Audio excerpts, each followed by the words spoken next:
Hello everyone, সবাই কেমন আছো? আশা করি সবাই ভালো আছো আর আমরাও খুবই ভালো আছি। আজকে সবাই আমরা বিকেলবেলা চলে এসেছিলাম স্কুলে এসে তো আমরা সকল পুরনো বন্ধু বান্ধব দেখতে পেয়ে আমাদের খুবই আনন্দ লাগছিল। একে অপরকে সবাই জড়িয়ে ধরছিলাম।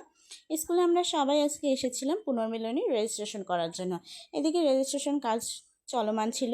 তা আমি আবার ওরা রেজিস্ট্রেশন করে এনেছে, সেই রেজিস্ট্রেশন কাগজটা ধরে একটু ছবি তুলছিলাম। তারপরে আমিও গিয়ে একটু রেজিস্ট্রেশনটা করে নিলাম।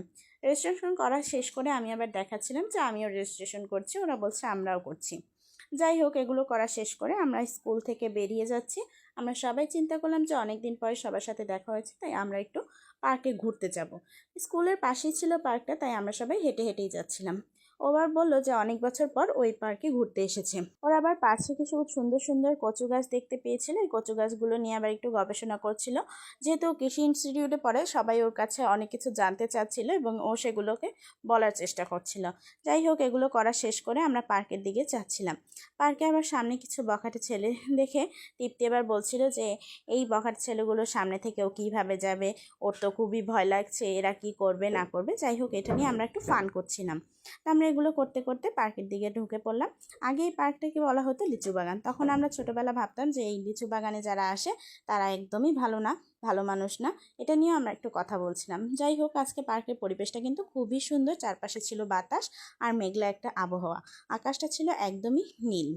এত সুন্দর বাতাস আর ঠান্ডা আবহাওয়াটা খুবই ভালো লাগছিল। তো আমরা পার্কে একটা জায়গা দেখে বসবো, তাই আমরা জায়গাটা খুঁজছিলাম। খুঁজতে খুঁজতে আমরা একটা জায়গাও পেয়ে গেলাম এবং আমরা সবাই সেখানে বসে পড়লাম। বসে আবার চৈতি কিছু ছবি তুলবে।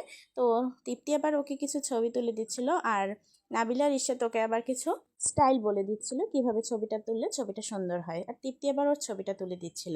যাই হোক, এগুলো শেষ করে আমরা সবাই মিলে স্কুলের জীবনের কিছু গল্প করছিলাম। স্কুল জীবনটা আসলেই খুবই সুন্দর। আমরা সেই গল্পগুলোই করতে করতে একদম দেখলাম যে সন্ধ্যা হয়ে আসছে। আসলে স্কুল জীবনের কথা বলতে গেলে আর স্কুল জীবনের বন্ধু বান্ধবের সাথে মিশে গেলে মনেই থাকে না যে কখন সময়টা পার হয়ে যাচ্ছে। স্কুলে কে কীভাবে সেজে আসতো, কে কী করতো, কে কী না করতো, এই সব কিছু নিয়ে আমরা হাসাহাসি করছিলাম। তারপর আমরা সবাই তৃপ্তিকে নিয়েও একটা হাসছিলাম, ও কী করছে।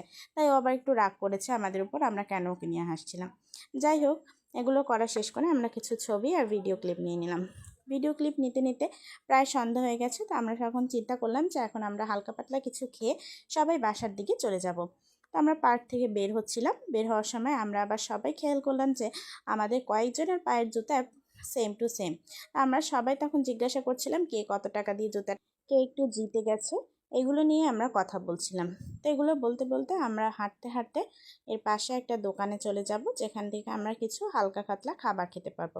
তো হালকা পাতলা খাবার জন্য আমরা ঢুকতে যাওয়ার আগেই আবার একটা নদীর পাড়ে চলে আসলাম। তো তখন নদীর পাড়ে আসার পরে তৃপ্তি বলছিল এখানে অনেক মানুষ, ও একটু সেজেগুজে আসলে ওকে ভালো লাগছিল না দেখতে। এই নিয়েও আবার একটু লজ্জাও পাচ্ছিল। দেখো, পার্কের ভিতরে একটা সুন্দর একটা কৃষ্ণচূড়া গাছ হয়েছে এবং কৃষ্ণচূড়া ফুলগুলো গাছটা খুবই সুন্দর লাগছে, আর পার্কে অনেক মানুষ ঘুরতে এসেছে, সেগুলোই আমরা দেখছিলাম। এগুলো দেখা শেষ করতে করতে দেখলাম যে নদীতে আবার জেলেরা মাছ ধরছে। যাই হোক, এগুলো করা শেষ করে আমরা একটা ফুচকার দোকানে ঢুকে পড়েছিলাম কিছু ফুচকা খাওয়ার জন্য। আমরা সবাই মিলে এখানে ফুচকা খাওয়ার জন্য বসে পড়লাম। তবে ফুচকার প্লেটটাও আমাদের কাছে দিয়ে গেল। দেখো, ফুচকাটাকে দেখে একদমই লোভনীয় লাগছে। ফুচকা খাওয়া শেষ করে আমি আর নাবিলা একটা রিক্সা নিয়ে চলে যাচ্ছিলাম বাড়ির উদ্দেশ্যে। আজকের ব্লগটা এই পর্যন্তই। Thank you for watching.